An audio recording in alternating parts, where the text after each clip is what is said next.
Welcome to the Deep Dive, brought to you by OptimalAnesthesia.com. We're kind of informally calling this the Ink and Air channel today. Sounds good. We are diving into, well, a really fascinating real-world medical puzzle today. It's a case that really makes you think about how everything connects.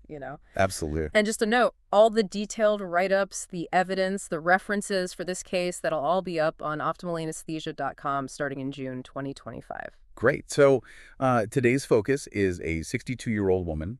She has a background of rheumatoid arthritis, and she was coming in for some pretty complex foot surgery. Okay. And part of that surgery involved using a tourniquet, which is key here. Also interesting, she'd actually been off her main RA meds, the disease-modifying ones, for about a year. Off her D-ARNs for a year. Wow, Yeah. okay. And the surgery itself sounded complex. It really was a tibial-talococcygeal nailing, that's a TTC nail, to fuse and stabilize the ankle and hind foot bones.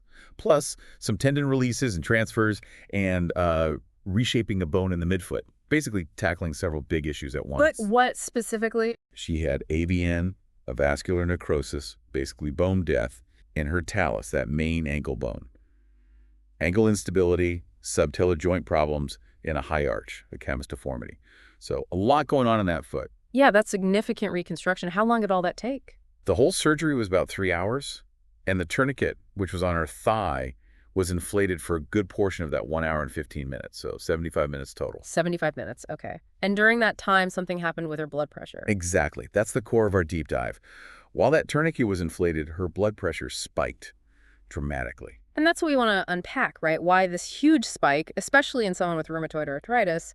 We need to look at the domino effect physiologically, the drugs used. Yeah, and what we can learn from it. Yeah. Yeah. Think of the body's systems like as a finely tuned city. The surgery, and especially that tourniquet clamping down, it's like a major construction project disrupting traffic flow. Okay, I like that analogy. And maybe her rheumatoid arthritis meant her city's infrastructure, her physiological systems were already a bit more vulnerable to that kind of disruption. Makes sense. So where did things start anesthesia-wise before the drama unfolded? Right, the baseline. So for induction, getting her off to sleep, she received fentanyl, propofol, and atracurium for muscle relaxation. Pretty standard stuff. Mm-hmm. And then for maintenance, keeping her asleep, it looks like they used sevoflurane gas, aiming for about MAG-C 1.2. And they were monitoring her brain activity with a BIS monitor, keeping it between 40 and 48, which suggests, a good depth of unconsciousness. Okay, so adequately anesthetized by that measure. Seems so. And muscle relaxation was continued with an atracurium infusion, about 10 milligrams per hour. Any other meds on board? Yeah, quite a few adjuncts. She got dexamethasone, which is a steroid, dexmedetomidine, that's an alpha-2 agonist, some magnesium sulfate, paracetamol for pain, and a diclofenac suppository, another anti-inflammatory pain reliever. Okay, a multimodal approach there. And her blood pressure before all this kicked off. Nice and stable. Baseline was around 110 over 70 mmHg. Pretty normal. Okay. Then comes the tourniquet. Okay. Inflated to 300 mmHg, you said. Yes, 300 mmHg, and after it had been up for a little while, that's when her blood pressure surged, up over 180, over 100 mmHg. Whoa! That is a huge jump from 110 over 70. So what's the first thing you think of seeing that, specifically during tourniquet time? Well, the absolute prime suspect has got to be tourniquet-induced hypertension, TIH. TIH, okay. And the really fascinating thing is, this can happen even when the patient seems deeply asleep, like her BIS reading suggested. So the lack of blood flow itself is triggering something, even if she's not consciously feeling pain. Exactly. The limb being starved of oxygen, the ischemia, it activates specific types of nerve fibers down there, the C fibers. Yep. These are the ones usually involved in that dull, burning, slow pain. Mm-hmm. They start firing and release a bunch of chemicals, neurotransmitters in the spinal cord, things like glutamate, substance P, CGRP. Think of them as like alarm bells ringing in the spinal cord. Alarm bells. And these chemicals then make the nerve cells in the spinal cord much more sensitive, more easily excited. It's a process called central sensitization. It's like the volume knob on the pain signal gets cranked way up in the spinal cord. Even though the brain's volume, based on the BIS, seems turned down. Precisely. That amplified signal in the spinal cord then activates ascending pathways, nerve tracts going up towards the brainstem, like the spinoreticular and spinothalamic tracts. And that triggers the blood pressure rise. Yes, because activating those pathways ultimately leads to sympathoexcitation. It ramps up the sympathetic nervous system, the fight-or-flight response, Oh, okay. that causes blood vessels throughout the body to constrict, increasing what we call systemic vascular resistance, or SVR. And when SVR goes up, blood pressure follows. Can we dive a bit deeper into those chemicals? Like what's happening at the receptor level? Sure, a key player is glutamate binding to NMDA receptors on those spinal cord neurons. When that happens, it opens channels, allowing calcium ions to flow into the nerve cells. That influx of calcium then triggers other enzymes inside the cell, like protein kinase C, PKC, and nitric oxide synthase, NOS. These basically fuel the fire, further hyping up the nerve cell and driving that central sensitization. It becomes a bit of a vicious cycle at the cellular level. Wow, okay. Now, you mentioned her blood pressure came right back down after they deflated the tourniquet. That seems like a huge clue, doesn't it? It's probably the strongest piece of evidence pointing towards TIH being the main driver. Yeah. The direct cause and effect relationship, tourniquet up, tourniquet down, BP down, is very telling. Right. It really highlights that these spinal cord level pain processes and the resulting autonomic, sympathetic nervous system responses can happen somewhat independently of conscious awareness in the brain cortex, which is what the BIS monitor is mostly reflecting. So the BIS was okay, but her spinal cord and autonomic system were freaking out. That's a good way to put it, yeah. Now, she did get some drugs we might think would help. Dexmedetomidine, magnesium. Why didn't they prevent this massive spike? That's a really good question. Dexmedetomidine, being an alpha-2 agonist, does have some analgesic effects and tends to calm the sympathetic system. And magnesium sulfate is an NMDA antagonist, so theoretically it should dampen that central sensitization pathway we just talked about. But it wasn't enough here. Apparently not. It could be a few things. Yeah. Maybe the doses weren't quite high enough for this particular patient or this intensity of stimulus. Maybe the timing wasn't optimal.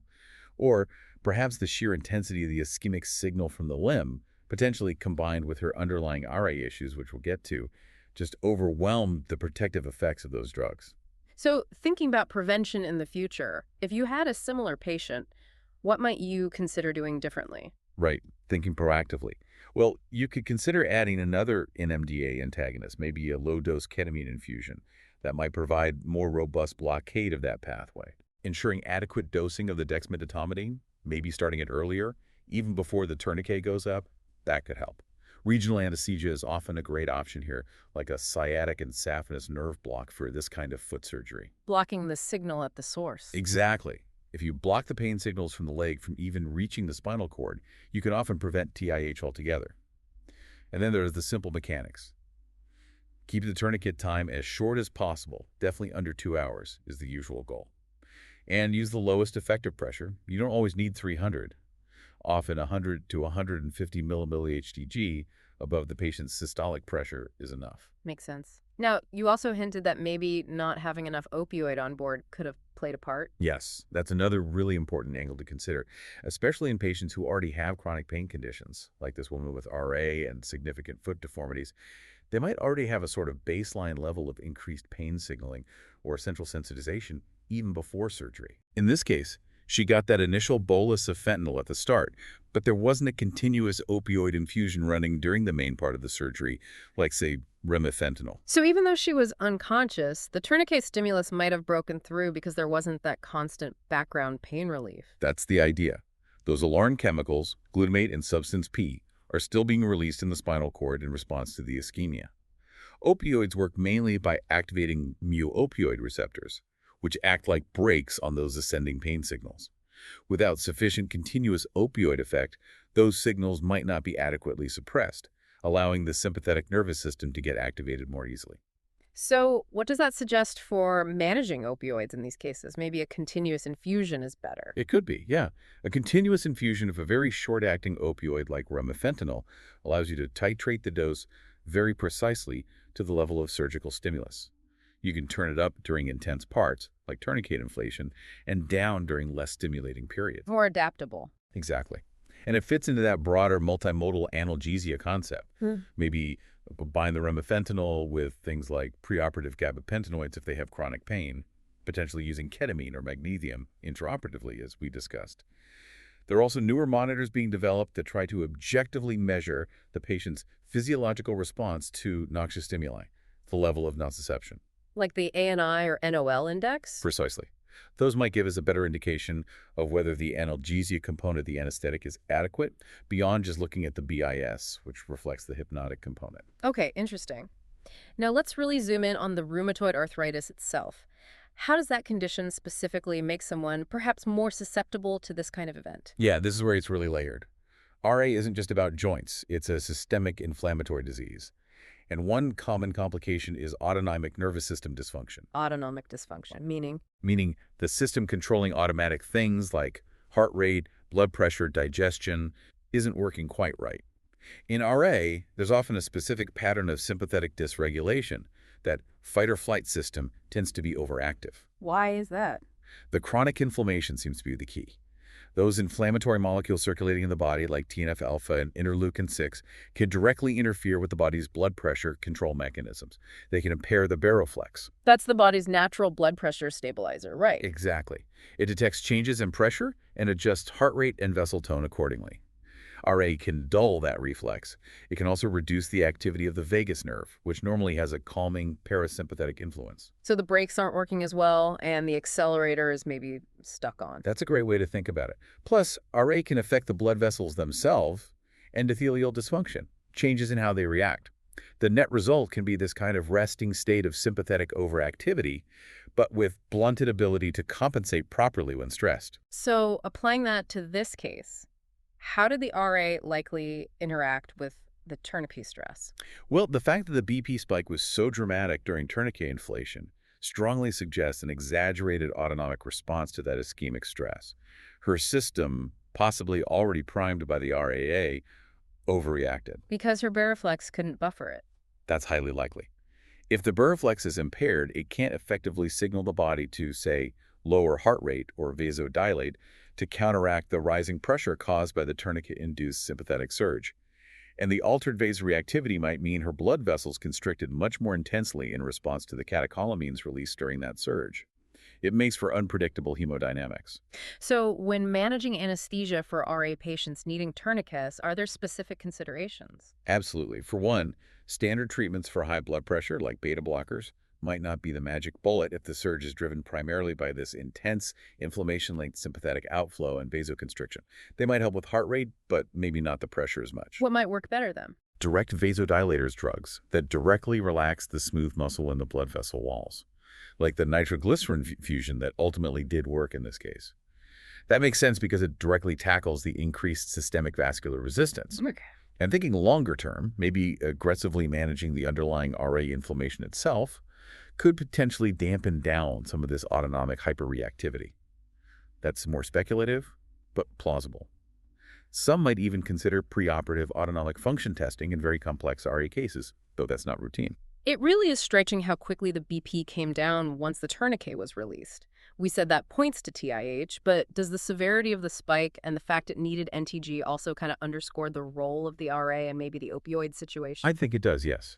The rapid normalization confirms TIH as the trigger, but the magnitude of the response, soaring over 180, and the failure of initial treatments like morfentanil and metoprolol that really suggests underlying factors were amplifying the TIH effect. Amplifying factors being? The likely autonomic dysregulation from her RA, making her system hyper-responsive, and potentially inadequate background analgesia from the lack of continuous opioid, allowing that nociceptive signal to have a bigger impact on the sympathetic nervous system. So TIH was the spark, Yeah. but RA and maybe opioid levels provided the extra fuel for that big fire.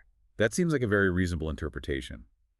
The success of nitroglycerin points strongly to severe vasoconstriction being the end result that needed direct counteraction.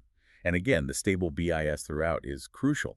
It tells us this wasn't simply the patient becoming light under anesthesia.